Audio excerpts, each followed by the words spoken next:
Oi pessoal, aqui é a Ingrid do Indignada e hoje eu vou explicar para vocês como funcionam os torneios de dominação profissional em Avatar.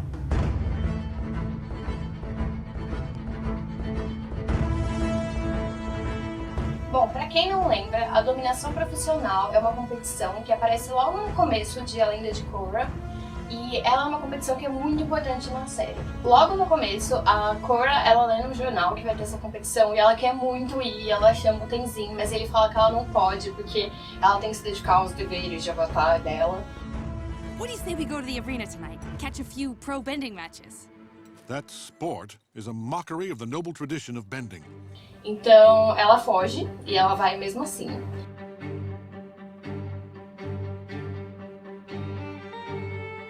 E é justamente nisso que ela conhece o Mako e o Bolin. Ou seja, o time Avatar não teria se formado se não fosse pela competição de dominação profissional. What do you think? Best seats in the house, huh? Whoa. Unbelievable. This place is even more amazing than I imagined. Name's Bolin, by the way. Korra. Bom, a dominação profissional, ela continua a ter muita importância na série. Principalmente porque ela é uma competição que ela une no mesmo lugar os dobradores e os não dobradores. E a primeira temporada é um momento em que tá tendo muita tensão entre esses dois grupos na cidade por causa dos igualistas. Então é meio que o único momento em que eles conseguem ficar em paz no mesmo lugar. E ela aparece em vários episódios, e tem aquele momento super marcante em que os morcegos lobo, eles ganham a competição, só que eles ganham trapaceando. E aí o Amon, ele fica muito bravo porque eles trapacearam, e ele tira a dobra deles, e você fica tipo, mano, o que aconteceu aqui, sabe?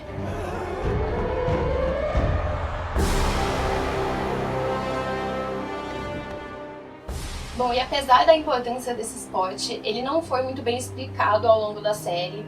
E um fato interessante é que a ideia do torneio de dominação profissional surgiu antes mesmo da ideia de fazer a Lenda de Korra. Por isso a gente decidiu fazer esse vídeo explicando pra vocês exatamente como funciona o torneio. Vamos lá? Bom, na série a gente acaba só vendo a arena da Cidade da República, mas todas as arenas de dominação profissional elas seguem basicamente o mesmo layout. Elas têm esse campo hexagonal no meio e ele é dividido em dois. Então, um lado é azul, o outro é vermelho. E esses dois lados são divididos em 3 áreas que eu vou explicar melhor mais pra frente para que elas servem. Em cada lado, a gente tem 21 buracos, que é de onde saem aquelas moedas gigantes que os dobradores de terra usam na competição. E em volta dessa arena fica uma espécie de lago, que é onde fica a água que os dobradores de água usam para atacar. Os uniformes da competição foram inspirados em uniformes antigos de futebol americano. E eles consistem basicamente numa vestimenta única, como se fossem proteções nas partes que machucam mais, né? Tipo no ombro, no braço, esse tipo de coisa.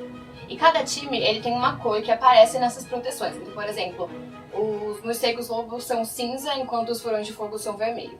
Além disso, os dobradores eles usam uma faixa na cintura e um capacete que tem uma cor aqui, que representa o elemento que eles dobram. Então, os dobradores de fogo são vermelhos, os dobradores de água são azuis e os dobradores de terra são verde.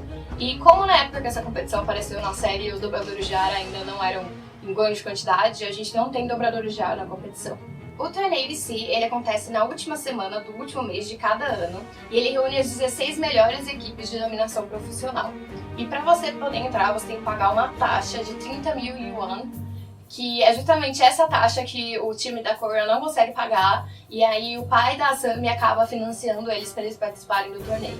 Now I'd hate to see you lose your chance at winning the championship just because you're short a few yuans. That's why I'm going to sponsor the Fire Ferrets in the tournament. Are you serious? He's serious. My dad's going to cover your ante for the championship pot. That is good news. 3 rounds de 3 minutos cada um. E lembra que eu disse que cada lado era dividido em 3 zonas? Bom, o seu objetivo é empurrar os seus adversários cada vez mais para trás nessas zonas. E o que acontece? Os dois times eles começam jogando na primeira zona, que é a zona mais próxima do centro. E aí, conforme eles vão batalhando, eles vão sendo empurrados para trás. Quando o adversário chega na segunda zona, ele é obrigado a ficar lá até o final daquele round. Se ele chega na terceira zona, ele é obrigado a ficar lá também. Quando 3 jogadores de um time são empurrados para a segunda zona, os adversários eles podem avançar uma zona e lutar mais próximo deles e mais perto do final. Se o time inteiro avança para a terceira zona, os adversários podem avançar até a segunda zona. E aí, basicamente, ganha o time que tiver empurrado mais o time adversário ao longo desses 3 minutos. E se mesmo assim nenhum dos dois times tiver ganhado, acontece um desempate. No desempate, um jogador de cada time, os dois do mesmo elemento, eles se reúnem numa arena um pouco menor no centro da arena grande e eles lutam até que um deles seja empurrado para fora. Mas o que acontece bastante em Core é que eles jogam os adversários na água, e isso é outro jeito de ganhar, porque se nesses 3 minutos nenhum dos times avançar na arena, ganha o time que tiver mais jogadores sobrando.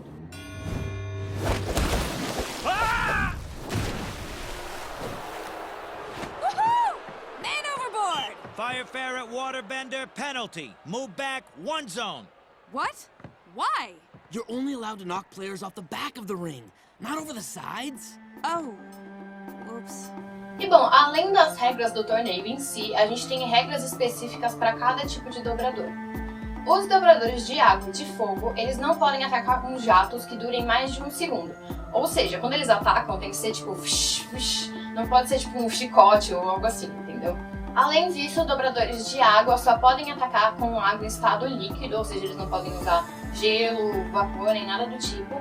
E os dobradores de fogo não podem atacar com relâmpago. Os dobradores de terra, eles só podem atacar usando aquelas moedas que são disponibilizadas para eles, e eles não podem quebrar elas em pedaços menores, mas eles podem atacar com mais de uma moeda de uma vez.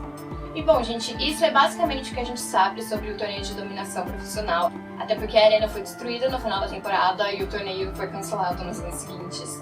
Mas eu não sei vocês, mas quando eu assisto esses episódios em que aparece o torneio, eu fico com, tipo, muita vontade de participar, e eu não sou uma dobradora na vida real, então eu não tenho como, mas existem alguns jeitos em que a gente pode se aproximar desses torneios.